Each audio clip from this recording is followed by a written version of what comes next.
Good morning all student. Class 10 UP board इसी कक्षा में पिछली क्लास में हम लोगों ने पढ़ लिया था। यानी पिछले दिन सूरदास पहले चैप्टर काव्य पढ़ लिया था। दूसरा चैप्टर पढ़ेंगे तुलसीदास धनुषभंग। तुलसीदास धनुषभंग देखिए, तुलसीदास जी के बारे में थोड़ा जान लीजिए।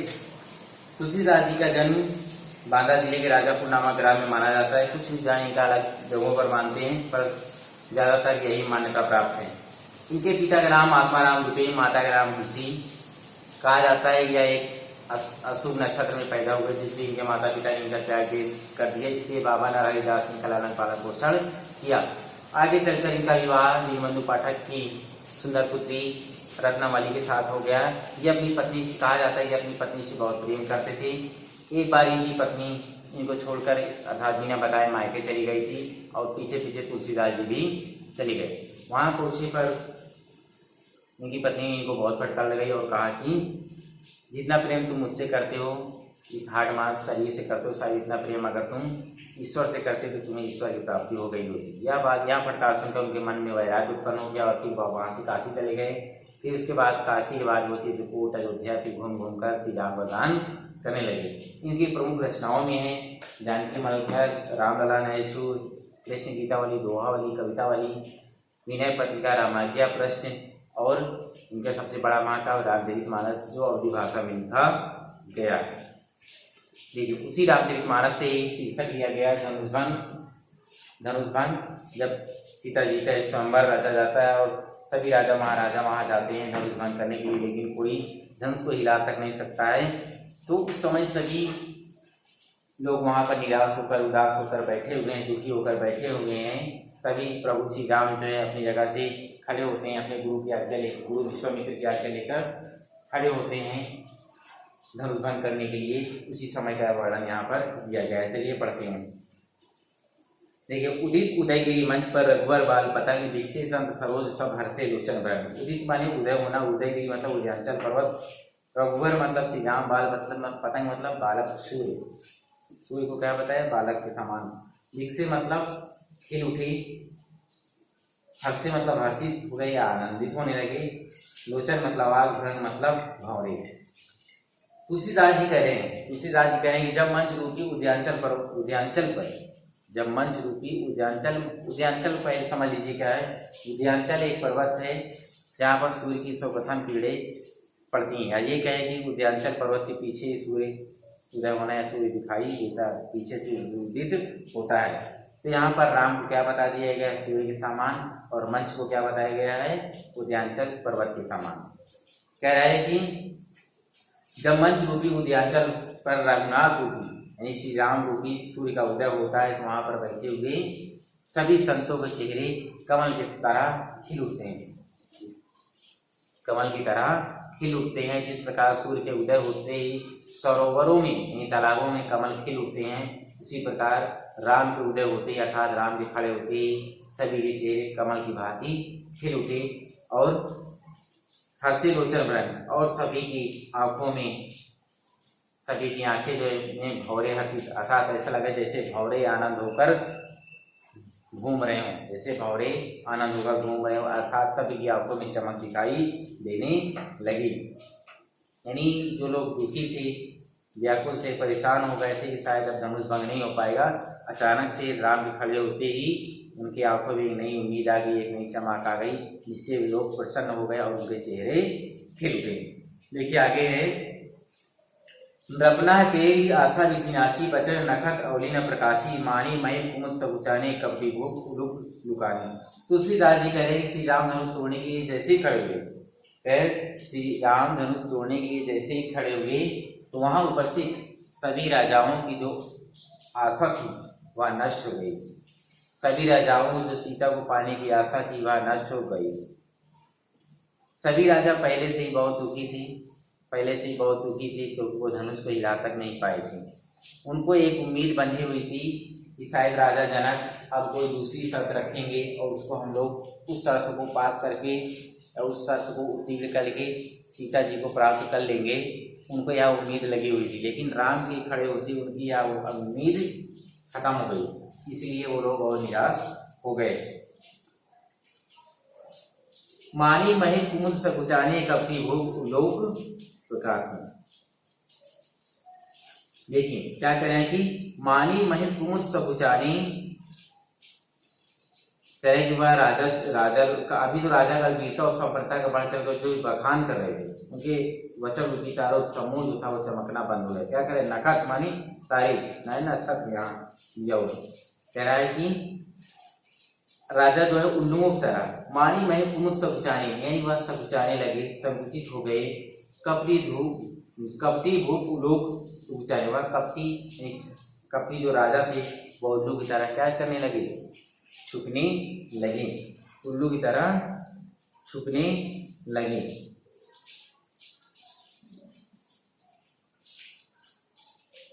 कह रहे कि श्री राम देखो मानी मैं कुमुद से उचारे, राम भी खड़े होते ही या राम से उठते ही वो क्या कुमुद फूलों की तरह वो क्या हो गए, तुरंत उनके चेहरे मुरझा गए और अपने अपने चेहरों को ये कहेगी उल्लू की तरह इधर उधर छिपाने लगे। भय विशोक कोक मुनि देवा बरसही सुमन जामहि देया, भय विशोक कोक मुनि देवा बरसही सुमन जानमहि सेवा।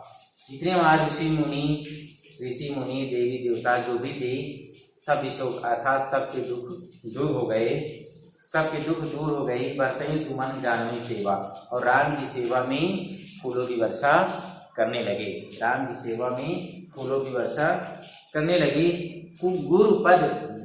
गुरुपद बंदी सहित अनुरागा, राम मुनि सन आयुष मांगा। गुरुपद बंदी सहित अनुरागा, राम मुनि सन आयुष मांगा। राम ने क्या किया, गुरु के चरणों की वंदना करके राम जो है गुरु के चरणों की वंदना किए और राम मुनि से आशीर्वाद, और वहां पर उपस्थित सभी मुनियों से आशीर्वाद मांगा। सभी मुनि, इसी बीच श्री राम ने अपने गुरु विश्वामित्र के चरणों को प्रेम पूर्वक प्रणाम किया या वंदना की और वहां पर उपस्थित सभी ऋषि मुनियों से आशीर्वाद मांगे, आशीर्वाद प्राप्त किया। सहज ही चले सकल जग स्वामी, मत मंजू बर कुंजर गामी, चलत राम सब पुर नर नारी, पुलकित पूरी तर भय सुखारी। मुनियों की आज्ञा प्राप्त करके समस्त संसार के स्वामी, कह रहे सजही चले सकल जग स्वामी, सकल जग मतलब पूरे संसार तीनों लोग के स्वामी। मुनियों की आज्ञा प्राप्त करके समस्त संसार के स्वामी प्रभु श्री राम सुंदर मत वाले श्रेष्ठ हाथी की चाल से आगे चलने लगे, अर्थात जहाँ धनुष रखा हुआ था उस ओर धीरे धीरे चलने लगे। चलत राम सब पुर नर नारी, पुलकित पूरी तरह भय सुखारी। जैसे ही श्री राम धनुष की ओर चलते हैं जनकपुर के सभी नर नारी सुख का अनुभव करते हैं, सभी प्रसन्न हो जाते हैं। पुलकित पूरी तरह भय सुखारी, और सभी के शरीर में एक रोमांच पैदा हो जाता है, रोमांचित हो जाते हैं, सब आनंदित होते हैं कि अब श्री राम धनुष तोड़ देंगे, धनुष भंग कर देंगे और सीता जी के साथ विवाह करेंगे। बंदी पितर सुर सुकृत समारे, जय कछु पुण्य प्रभाव हमारे। सभी नगरवासी क्या कर रहे हैं, अपने पूर्वजों अपने देवी देवताओं को याद कर रहे हैं और कहें कि अगर हमें देवी देवताओं को याद कर रहे हैं, अपने पूर्वजों को याद कर रहे हैं, तो अगर हमने आपको थोड़ा सा भी पुण्य प्राप्त किया, अर्थात हमने आपका थोड़ी सी भी सेवा की हो तो उस सेवा के बदले हमें थोड़ा सा आज पुण्य मिल जाए। क्या पुण्य मिल जाए, थोड़ा सा पुण्य प्राप्त हो जाए। तो शिव धनु मृणाल किनाई तो रहो राम गणेश। अगर हमने थोड़ा सा भी पुण्य किया हो, अर्थात थोड़ा सा भी आपकी है, क्या करें, जो गांव वाले हैं नर नारी हैं वो सब क्या करें, बंद पितर से सुकृत समारे जाओ कुछ पुण्य प्रभाव हुआ है। अगर हमें थोड़ा सा भी, हे प्रभु हे पूर्वजों, अगर हमें थोड़ा सा भी पुण्य का कार्य किया है तो आज इस धनुष को कमल की डंडियों की तरह एकदम हल्का कर दीजिए। इसी धनुष को कमल की डंडियों की तरह एकदम हल्का कर दीजिए, जिससे श्री राम इसको उठा ले, अर्थात श्री राम इसको भंग कर सकें, तोड़ सकें।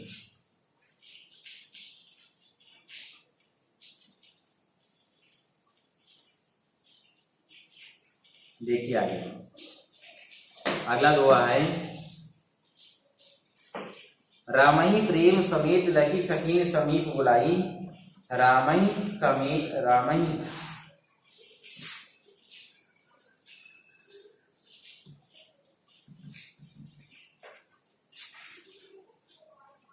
रामही प्रेम समेत लखी साखे समीप बुलाई, सीता मातु स्नेह बस बचन कह दिखलाई।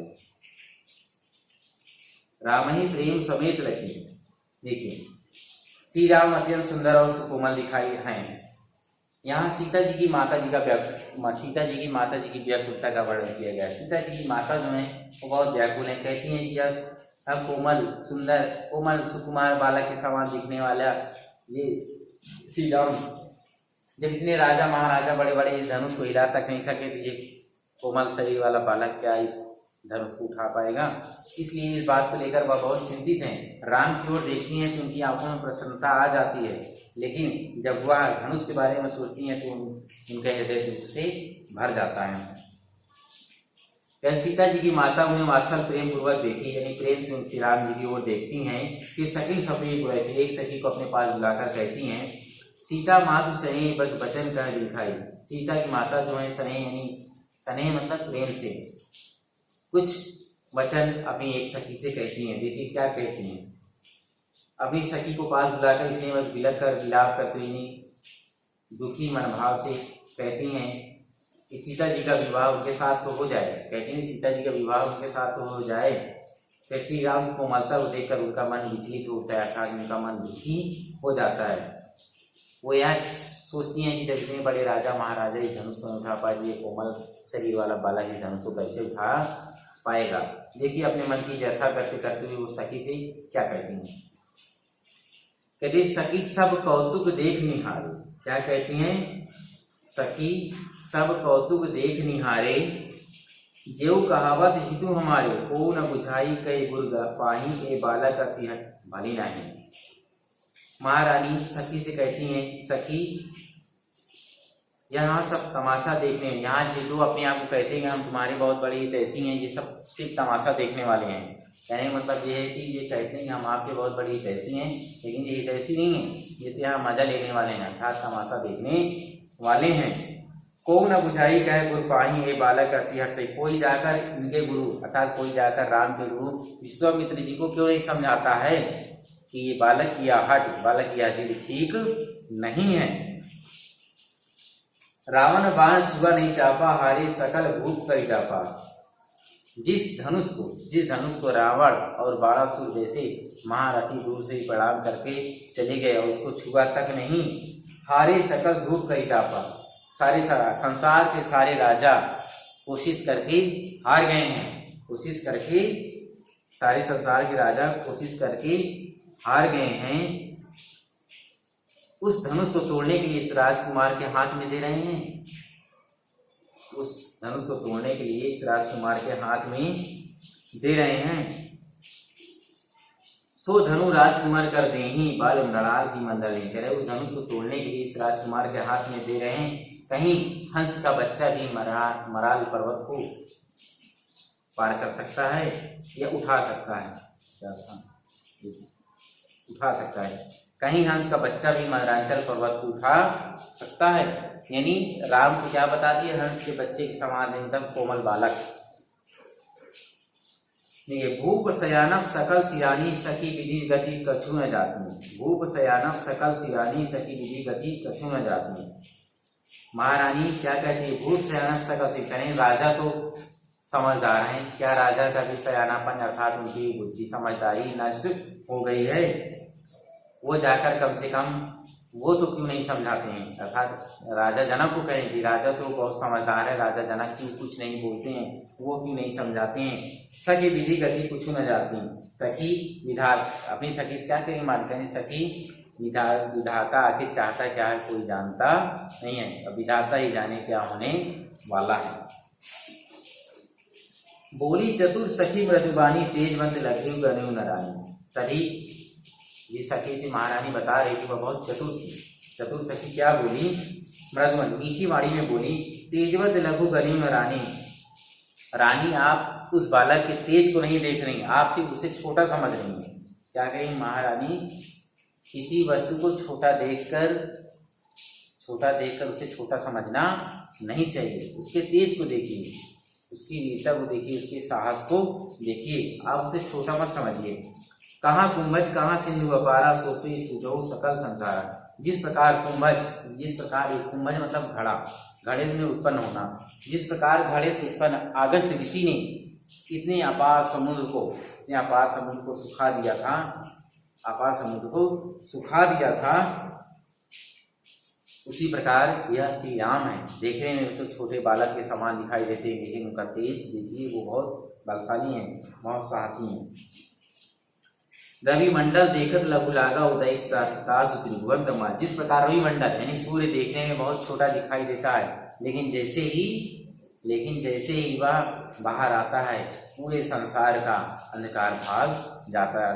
कहने का अर्थ ये है, किसी भी वस्तु को छोटा दिखाई देने पर, कोई वस्तु छोटा दिखाई दे तो उसे छोटा समझना नहीं चाहिए। उसके साहस को, उसके बल को, उसके तेज को समझना चाहिए, उसके उत्साह को समझना चाहिए।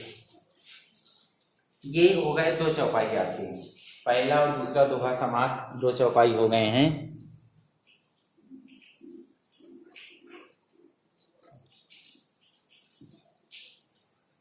देखिए अब आगे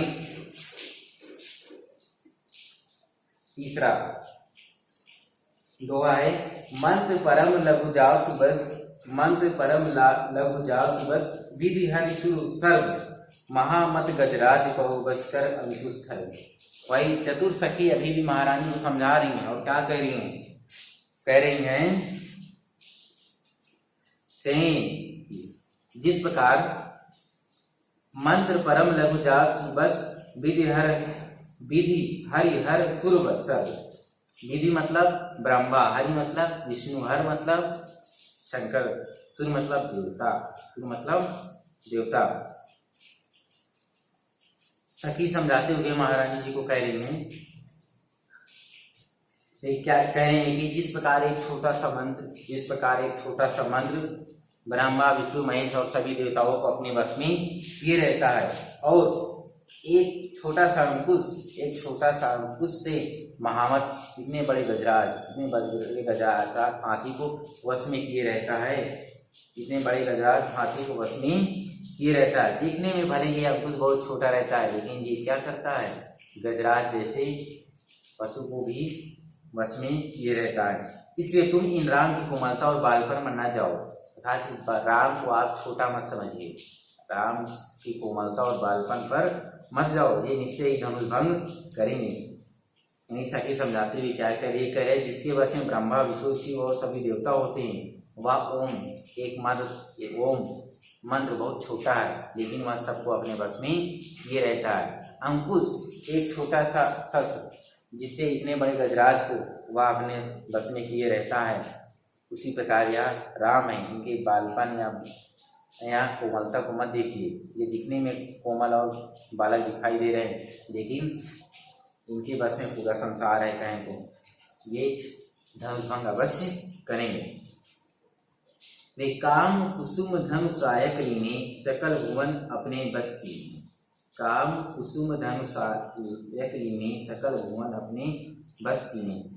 रानी की सखी उन्हें राम के विषय में समझाती हुई कहती है, क्या कहती? कामदेव ने फूलों का ही धनुष बाढ़ लेकर सारे संसार को अपने वश में कर रखा है। काम कुसुम, काम मतलब कामदेव, कुसुम मतलब फूल, धनुषायक लीने सकल भुवन अपने बस की में। कहें कामदेव, सखी समझाती हुई रानी से कहती है, कामदेव ने फूलों के ही धनुष बाढ़ से पूरे संसार को अपने बस में कर रखा है। देवी तजु संसौ असजानी भंजब धनुष राम सुंदरानी। अतः राम की कोमलता पर मत जाइए, हे देवी अपने मन का संन्यास त्याग दीजिए। क्या करेंगे कि राम की कोमलता पर मत जाइए, देवी तंजीव संसद, अपने मन में जो आपकी है देवी, आपके मन में जो शंका है उसका त्याग कर दीजिए। भंजब धनुष राम सुंदरानी, हे रानी राम अवश्य धनुष भंग करेंगे। सखी वचन सुनी भय प्रतीति, मिटा विषाद आड़ी बड़ी थी।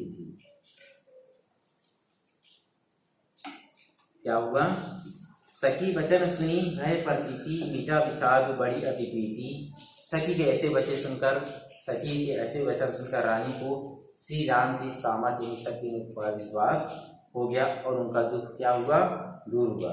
तब सखी वचन सुनी भय प्रतीति, मिटा विषाद बड़ी प्रीति। सखी के ऐसे वचनों को सुनकर उनकी राम की शक्ति पर थोड़ा विश्वास हो गया और उनके अंदर का जो दुख था वो थोड़ा कम हो गया। तब राम ही विलोकी वैदेही समय हृदय विनुमति जयती। तब श्री राम उसी समय श्री राम को देखकर तब वही राम ही विलोकी वैदेही, वैदेही मतलब सीता, वैदेही किसका नाम है? सीता जी का। समय हृदय विनती जयती। उसी समय श्री राम को देखकर भयभीत हृदय से यानी घबराई हुई हृदय से सीता जी जिस देवता से विनती कर रही हैं व्याकुल होकर मन ही मन मना रही हैं। यानी राम की ओर देखकर सीता जी जो है हाथ जोड़कर हृदय व्याकुल होकर मन ही मन अपने देवी देवताओं को मना रही हैं। क्या करें? मन ही मन मनाही अतुलानी हो प्रसन्न महेश। मन ही मन वो व्याकुलता के साथ महेश भवानी को प्रसन्न कर रही हैं, यानी उनको याद कर रही हैं, उनकी विनती कर रही हैं कि आप मुझ पर प्रसन्न हो जाइए।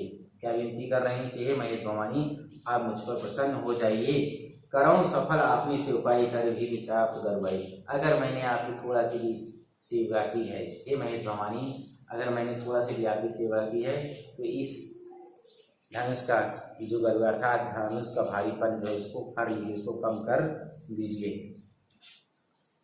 मैंने आपकी आज तक जो भी सेवा की उसका सुफल कीजिए और मेरा कल्याण करते हुए भारीपन को हर लीजिए। गणनायक वरदायक देवा आज लागे पूरे की। हे गणनायक, हे गणेश जी, गणेश नायक वरदायक, हे गणेश जी, हे गणों के नायक, लोगों को वर देने वाले, जीवन देने वाले गणेश जी, आज ही के लिए मैंने आपकी सेवा की थी। आजू लागे तुमने की सेवा, आज ही के लिए मैंने आपकी सेवा की थी। बार बार विनती सुनी मोरी करहो चाप विनता। बार बार मैं आपसे एक ही विनती कर रही हूँ कि इस चाप की अर्थात इस धनुष का जो गरुड़ अर्थात जो भारीपन है उसको हर लीजिए। किसी भी तरह इसके भारीपन को कम कर दीजिए जिससे राम इसको उठा सके और धनुष भंग कर सके। ये था तीसरा। अब है आगे चौथा।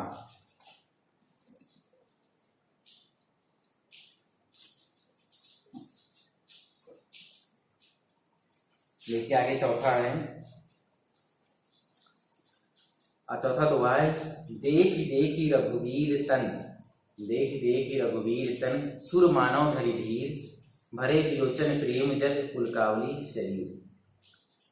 देखी देखी देखिए श्री राम जी को देखकर श्री राम की ओर सीता जी जो है बार बार देखती हैं और बार बार जितनी बार देखती उतनी बार उनके हृदय में व्याकुलता बढ़ जाती है।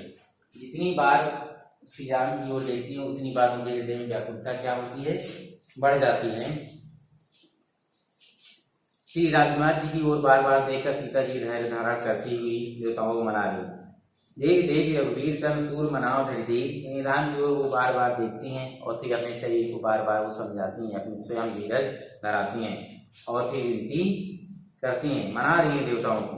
भरे विलोचन प्रेम जल पुलका विषय। उनकी आंखों में प्रेम रूपी आंसू भरे हुए हैं और शरीर में रोमांच हो रहा है।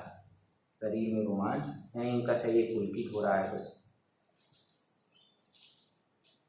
नीके नीके मतलब अच्छी तरह, नीके मतलब अच्छी तरह। नीके निरखी नयन भरी शोभा, पीतु पनु सुमरी बहुरी मनु शोभा। सीता जी ने धनुष तोड़ी खड़े श्री राम की शोभा को नेत्र भरकर भली भांति देखा। नीके निरखी नयन भरी शोभा, पीतु पनु सुमरी बहुरी मनु शोभा। सीता जी धनुष तोड़ने के लिए खड़े श्री राम को जी भर के समझ जी भरकर देखती हैं अर्थात आंखों से शोभा नेत्र भरकर भली भांति देखती हैं और देखने के बाद फिर सीता के धनुष तोड़ने के कठोर प्रण को भी स्मरण कर लेती हैं। नीके निरखी नयन भरी शोभा, खड़े हुए श्री राम जी को खड़े हुए श्री राम जी की शोभा को नेत्र भरकर सीता जी देखती हैं। पीतु पनी सुमरी बहु शोभा। और फिर जैसे ही वह पिता के धनुष तोड़ने कठोर प्रण का स्मरण करती हैं उनका मन संन्यास से या ये कहे उनका मन फिर से दुखी से उनके मन में फिर से दुख भर उठता है। उनके मन में फिर से दुख भर उठता है। आह तात दरुण हट खानी समुझत नहीं कछु लाभ नहाई। आह तात क्या कहती हैं? आह तात कहती हैं पिताजी, क्या कहती हैं? अरे पिताजी कहती हैं, ओ पिताजी बड़ी कठोर हठ ठानी। क्या कहती हैं? पिताजी ने बहुत कठोर हठ अर्थात बहुत बड़ी प्रतिज्ञा ठान ली है। पिताजी समझत नहीं कुछ लाभ हानि। पिताजी किसी का लाभ हानि कुछ समझते नहीं है। पिताजी ने ऐसी कठोर प्रतिज्ञा न करके मुझे वर चयन का अधिकार दिया होता तो मैं श्री राम को वरण कर लेती। क्या कहती हैं? पिताजी ने बड़ी कठोर हठ ठानी है कि अपनी हठ के आगे लाभ हानि कुछ भी नहीं समझ रहे हैं। सचिव सभय सिख न दे कोई बुद्ध समाज बड़ा अनुचित हुई। क्या करें? कई मंत्री भी हट करके उनकी हट से डर रहे हैं। सचिव सभय सिख दे न कोई देह न कोई। कहें सचिव अर्थात मंत्री लोग भी पिताजी की हट के आगे उनको कोई सलाह या कुछ बता नहीं रहा है। का श्यामल ब्रदुगत किशोरा की कोई बता नहीं रहा है कि का श्यामल ब्रदुगत किशोरा या बुद्ध समाज बड़ा अनुचित हुई। बुद्ध समाज बड़ा अनुचित हुई। यहाँ बड़े बड़े ज्ञानी बैठे फिर भी समय बड़ा अनुचित हो रहा है। इसे भी रोकने का कोई साहस नहीं कर रहा है। क्या करें? बुद्ध समाज बड़ा अनुचित हुई। बुद्ध समाज यानी यहाँ इस समाज में बहुत से एक से बढ़कर एक ज्ञानी बैठे हुए हैं, लेकिन यह अनुचित हो रहा है। एक कोमल बालक, कोमल शरीर वाला बालक के समान दिखने वाला जो राम धनुष तोड़ने जा रहे हैं, करेंगे अनुचित कार्य हो रहा है, लेकिन कोई इसको रोकने वाला नहीं है। का धनु पुलिस चाही कठोरा का श्यामल मृदुगार किशोरा। कहाँ यहाँ धनुष कितना कठोर। क्या करेंगे सीता जी? कहाँ यह वज्र के समान कठोर धनुष और कहाँ यह कमल के समान कोमल शरीर वाले श्री राम। विधि के ही भांति धरव धीरा शिरस सुमन कन बेहित पीरा। क्या करें? विधि के ही भांति धरव धीरा। तभी क्या कहती हैं? हे विधाता, हे विधाता। कोई उपाय नहीं दिखता। कोई उपाय जब नहीं दिखता तो किसको याद करती हैं? फिर से विधाता, फिर से अपनी देवी देवताओं। कहती हैं हे विधाता, मैं अपने हृदय में किस प्रकार धैर्य धारण करूं। विधि हेतु धरव उधीरा, उर मतलब हृदय। मैं अपने हृदय में किस प्रकार धैर्य धारण करूं। शिरस सुमन कन बेधि हिया। शिरस समन भरा शिरस के फल के कण से कई हीरों को काटा जा सकता है। कहने का मतलब ये है राम को क्या कह रहे हैं कि इतने कोमल हैं और धनुष जो है वो हिरण की तरह, अरे सॉरी हीरे की तरह इतना कठोर है। हीरे की तरह इतना कठोर। सकल सभा का मति में भय गोरी अब मोई समुचाब गति तोरी। यहाँ तो सारी विद्वता अर्थात सभी सभा की बुद्धि क्या हो गई है? बावली हुई। सभी सभा में जो लोग जितने विद्वान है बैठे हुए हैं सभी बुद्धि हर ली गई अर्थात सभी बुद्धि खत्म हो गई है। अब वही समुचाब गति तोड़ी। हे समुचाब, हे धनुष, शिव के धनुष को क्या कह रही है कि हे शिव जी के धनुष, अब तो मुझे तुमसे ही आश्रय अर्थात तुम पर ही सहारा है। मुझे तुम्हारा ही आसरा है। निज जड़ता लोगों पर डारी हो हरऊ रघुपति निहारी। तुम अपनी इस जड़ता को यहाँ बैठे लोगों पर उतार फेंको। तुम अपनी जड़ता को यहाँ उतारे बैठे हुए लोगों को उतार फेंको, क्योंकि ये चेतन होते हुए भी जड़ बने हुए हैं। तभी तो कोई मेरे पिता को जी को समझाने का प्रयास नहीं कर रहा है। देखिए, निज जड़ता लोगन पर डारी डोही हरऊ रघुपात निहारी। क्या करेंगे? हे शिव जी के धनुष, अब मुझे तुमसे ही आसरा है। तुम रघुनाथ जी के शरीर पर क्या करिए? हे शिव जी के धनुष, तुम रघुनाथ जी के कोमल शरीर पर अपनी नजर डालो, कम से कम उसकी ओर देखो, उसी के अनुरूप हल्के हो जाओ। अर्थात जिस प्रकार से रघुनाथ जी है उसी प्रकार उसी रूप में तुम एकदम हल्के हो जाओ। इस प्रकार अति परिताप सिय मन माही लो निमेश युग समय समझाही। इस प्रकार सीता जी के मन में बड़ा ही संताप दुख हो रहा है। यही कारण कि पलक झपकने में लगा एक क्षण भी उनके युगों के समान प्रतीत हो रहा है। उनके युगों के समान लव निमेश युग समय सम्माई, अर्थात वो जैसी पलक में झपकती है, एक पलक झपकती लगता है कि एक युग बीत गया हो, अर्थात वह समय कट नहीं रहा है। ऐसा लगता है कि युगों का समय बीता चला जा रहा है। तो ये हो गया आपके चार पद। इन चारों पद को आपको अच्छे से पढ़ लेना है, रिवाइज करिएगा घर पर।